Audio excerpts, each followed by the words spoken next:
The high desert of northwestern New Mexico holds secrets. It is a vast, sun-baked land. Here lies Chaco Canyon, a place of profound mystery. The air is thin, the silence is deep. Imagine standing on the canyon rim. You look down into a wide, shallow basin. The earth is a palette of browns, ochres, and pale greens. Scrub brush clings to life. The Chaco wash, often dry, snakes through the landscape. This seemingly harsh environment was once a vibrant center of a remarkable civilization. It calls to us across the centuries, a silent invitation to explore. What drew people to this challenging place? The summers are scorching, the winters can be brutally cold, water is scarce, a precious commodity. Yet, for over 3 centuries, from roughly 850 to 1250 AD, people thrived here. They did more than just survive. They built a complex society. They created monumental architecture. They established a spiritual and commercial hub that influenced a vast region. The canyon itself seems to possess a unique energy. Perhaps the stark beauty and the wide horizons inspired them, or maybe it was something more, something we can only guess at today. The people who created this amazing place are known as the Ancestral Puebloans. They were the ancestors of today's Pueblo people of New Mexico and Arizona. They were skilled farmers, talented artisans, and brilliant engineers. They understood the rhythms of the desert. They knew how to coax crops from the arid soil. They built communities that were intricately connected to the natural world. Their lives were woven into the fabric of the canyon, its cliffs, its mesas, and its sky.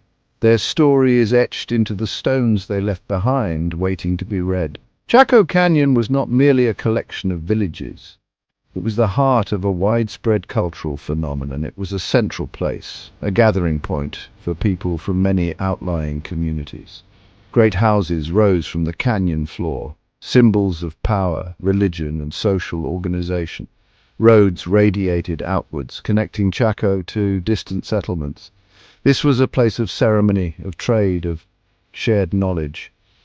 The scale of their achievements in such a demanding environment continues to astonish us. It speaks of a people with a powerful vision and an extraordinary ability to realize it.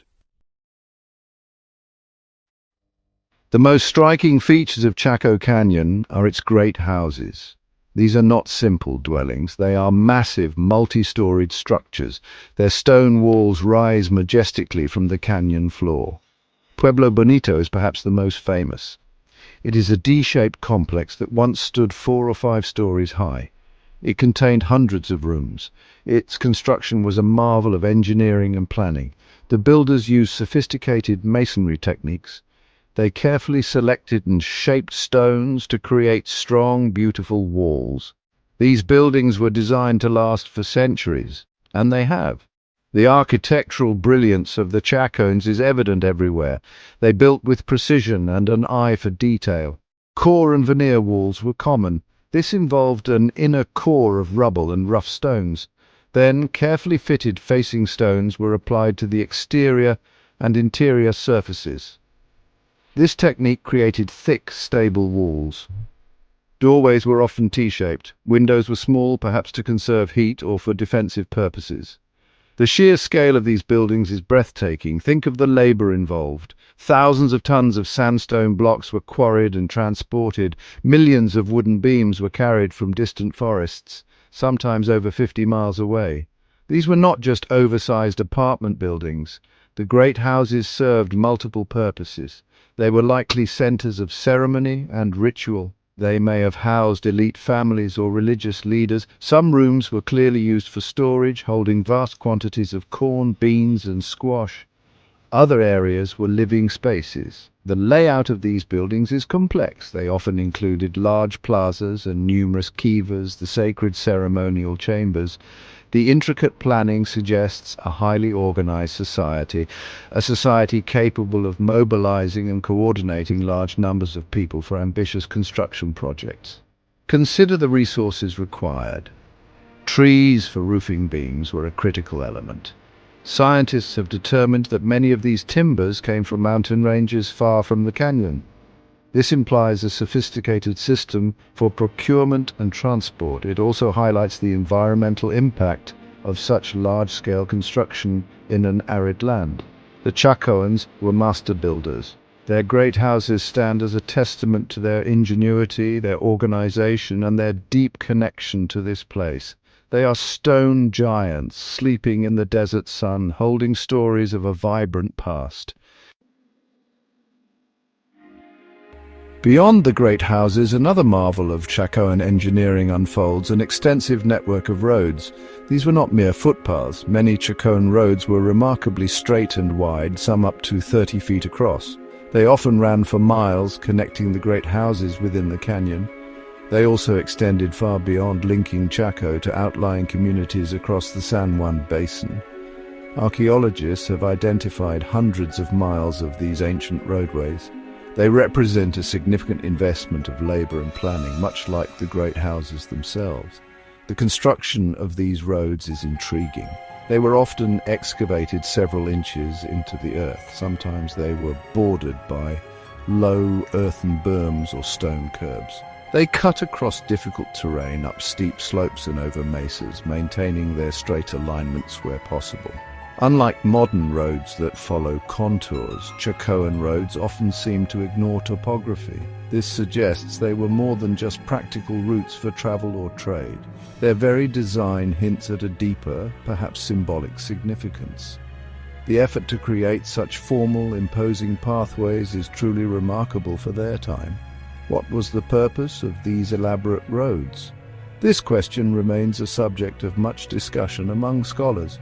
Certainly they facilitated the movement of people and goods. Exotic items like turquoise, macaw feathers, and seashells found at Chaco suggest extensive trade networks. The roads would have been vital for this commerce. They also likely served as pilgrimage routes, guiding people to the ceremonial heart of Chaco Canyon. Imagine groups of people traveling along these wide avenues, approaching the great houses for important rituals or gatherings. The roads themselves might have been part of the ceremonial experience. Some aspects of the roads remain mysterious. Many roads seem to lead to small, insignificant sites, or even to nowhere in particular, ending abruptly. Some appear to be oversized for the type of foot traffic common in the ancient Southwest. This has led to speculation about their symbolic or religious importance.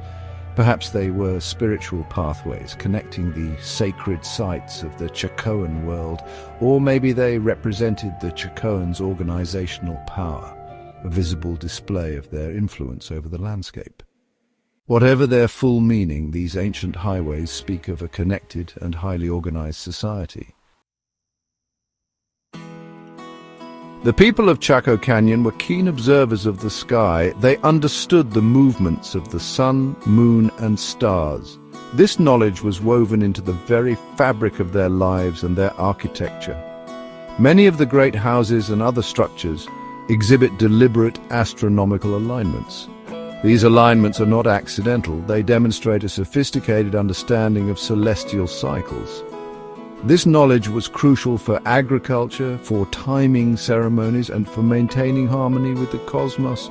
The Chacoans were, in a sense, celestial architects. One of the most famous examples of Chacoan archaeoastronomy is the Sun Dagger site on Fajada Butte. Though its interpretation has evolved and been debated, it initially captivated the world. Here, slabs of rock were positioned so that daggers of sunlight would strike spiral petroglyphs at specific times. These light patterns marked the solstices and equinoxes.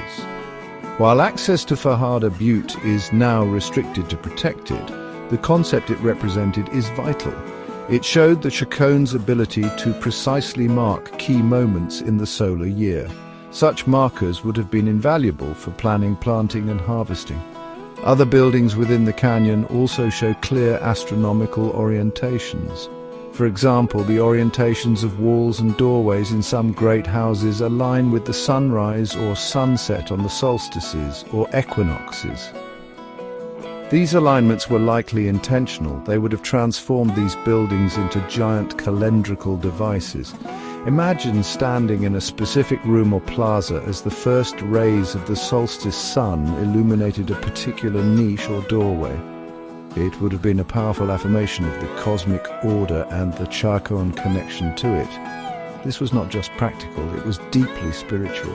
The significance of these celestial alignments cannot be overstated. For an agricultural society, living in a challenging environment, knowing the right time to plant and harvest was critical for survival. The sun was a primary life giver, and its cycles dictated the rhythm of life. By aligning their most important structures with these cycles, the Chacoans were integrating their human world with the larger cosmos. It reinforced their worldview, their religious beliefs, and the social order that was likely managed by those who possessed this sacred astronomical knowledge. Their architecture was a bridge between earth and sky. Section 5. Sacred Spaces, Kivas and Chacoan Rituals. At the heart of Chacoan spiritual life were the kivas. These distinctive ceremonial structures are found throughout Chaco Canyon and the wider Ancestral Pueblo world. Kivas are typically circular, subterranean or semi-subterranean chambers. They're entered from the roof by a ladder. Inside, they often feature a central fire pit, a ventilator shaft, a stone bench around the perimeter, and a small hole in the floor called a sipapu. The sipapu is a sacred feature, symbolizing the place where ancestors emerged from the underworld into the current world. Kivas were sacred spaces, set apart from everyday domestic life. They were places of ritual, instruction, and community gathering. Here, men likely conducted ceremonies, retold origin stories, and passed on traditional knowledge to younger generations. The design of the kiva itself is rich in symbolism. The circular shape can represent the cosmos or the horizon. Being underground connects the participants to the earth and the ancestral spirits.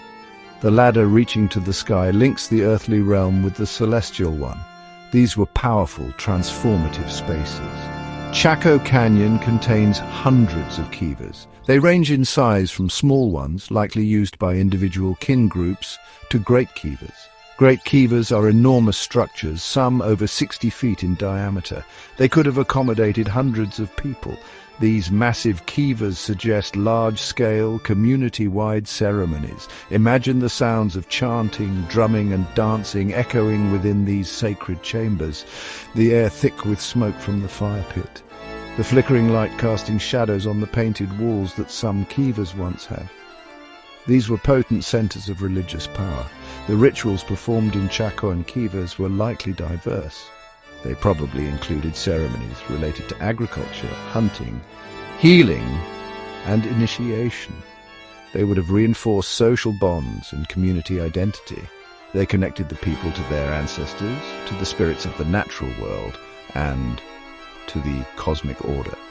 While the exact details of these rituals are lost to time, the kivas themselves speak eloquently of a rich and complex ceremonial life. They are a reminder that for the Chacoans, the spiritual realm was intimately intertwined with every aspect of their existence. These sacred spaces were the soul of Chaco. Section 6. The Great Abandonment, Whispers of Departure. For several centuries, Chaco Canyon flourished as a major cultural center. Then, something changed. By the mid-13th century AD, the great houses were largely empty. The vibrant life that once filled the canyon had faded. The ancestral Puebloans gradually moved away from Chaco. This period is often referred to as the Great Abandonment. The reasons for this departure are complex and still debated by archaeologists. It was likely not a single event, but a process that unfolded over several decades, driven by a combination of factors. One of the most commonly cited factors is environmental change. Tree ring studies indicate that a severe drought struck the San Juan Basin in the late 13th century. This prolonged period of dryness would have devastated agriculture. Water sources would have dried up. Food shortages would have become critical. In an already arid environment, such a drought could have made life in Chaco unsustainable for a large population. The Chacoans were skilled farmers, but even their best efforts might not have been enough to overcome such a prolonged environmental crisis. Resource depletion may have also played a significant role. The construction of the great houses required vast amounts of timber and other resources. Over centuries, the land around Chaco may have become deforested and its soils exhausted. This would have made it increasingly difficult to support the population. There is also evidence of social stress and perhaps conflict. As resources dwindled, competition may have increased. Some archaeological findings suggest internal strife or pressure from outside groups. The intricate social and religious system that held Chaco together might have begun to unravel under these pressures. It is important to remember that the Chacoans did not simply vanish. They migrated to other areas. They moved to places with more reliable water sources, such as the Rio Grande Valley in New Mexico and the mesas of Arizona. Their descendants are the modern Pueblo people. These communities carry on traditions and oral histories that connect them to Chaco and other ancestral sites. The departure from Chaco was not an ending, but a transformation, a new chapter in the long story of the Pueblo people. The canyon fell silent, but the legacy of its people continued elsewhere. Section 7. Unearthing the Past, Rediscovery and Preservation. After its abandonment in the 13th century, Chaco Canyon lay largely undisturbed for hundreds of years. Its magnificent stone structures gradually succumbed to the forces of nature. Wind and water eroded the walls. Sand drifted into the rooms. Knowledge of Chaco was preserved in the oral traditions of descendant Pueblo communities, but for the outside world, it remained a hidden wonder. It wasn't until the late 19th and early 20th centuries that Chaco began to be rediscovered by explorers, ranchers, and archaeologists from the United States and Europe. Early expeditions to Chaco, such as those led by Richard Wetherill and later by Neil Judd of the Smithsonian Institution, brought the canyon's marvels to wider attention. These pioneering archaeologists began the painstaking work of excavating the great houses. They uncovered a wealth of artifacts, pottery, tools, textiles, and ceremonial objects. Their findings revealed the complexity and sophistication of Chacoan culture. These early excavations were crucial for understanding Chaco, but they also, by today's standards, sometimes involved methods that were destructive or lacked detailed recording. Preserving Chaco's fragile ruins is an ongoing challenge. The sandstone used in construction is susceptible to erosion. The harsh desert climate takes its toll. The sheer scale of the site makes maintenance a monumental task. In 1907, Chaco Canyon National Monument was established to protect these important cultural resources. Over the decades, efforts have focused on stabilizing the ancient walls, protecting unexcavated sites, and managing visitor impact. The goal is to preserve Chaco for future generations while also allowing people to experience its wonders. In 1987, Chaco Culture was recognized as a UNESCO World Heritage Site. This designation highlights its outstanding universal value to humanity. It underscores the international importance of preserving this unique archaeological landscape. Preservation efforts today involve a combination of scientific research, careful conservation techniques, and collaboration with descendant Pueblo communities. These communities have a deep ancestral connection to Chaco. Their perspectives and traditional knowledge are increasingly recognized as vital components of understanding and protecting this sacred place. Chaco's story is still being uncovered, and its preservation is a shared responsibility. Section 8. Visiting Chaco Today, a journey through time. A visit to Chaco Culture National Historical Park is a journey into a profound past. It is an experience that stays with you. The park is located in a remote part of northwestern New Mexico. Reaching it requires careful planning. The roads leading to the canyon can be rough, especially after rain. There are limited services available within the park. Visitors should bring their own water, food, and sun protection. The high desert environment demands respect, but the effort to get there is richly rewarded by the awe-inspiring ruins and the palpable sense of history. Once in the canyon, visitors can explore several of the major great houses. A paved loop road connects sites like Pueblo Bonito, Chetroquetl, and Casa Rinconada. Self-guided trails wind through these ancient structures. You can walk among the towering stone walls. You can peer into the dark interiors of rooms. You can stand in the vast plazas and imagine the ceremonies that once took place there. Ranger-led tours provide valuable insights into Chacan history, architecture, and culture. The park also has a visitor center with exhibits and a film. Chaco matters in the modern context for many reasons. It offers a powerful glimpse into the achievements of a pre-Columbian society in North America. It challenges us to think about how people adapt to difficult environments. It raises questions about social organization, resource management, and the factors that contribute to the rise and fall of civilizations.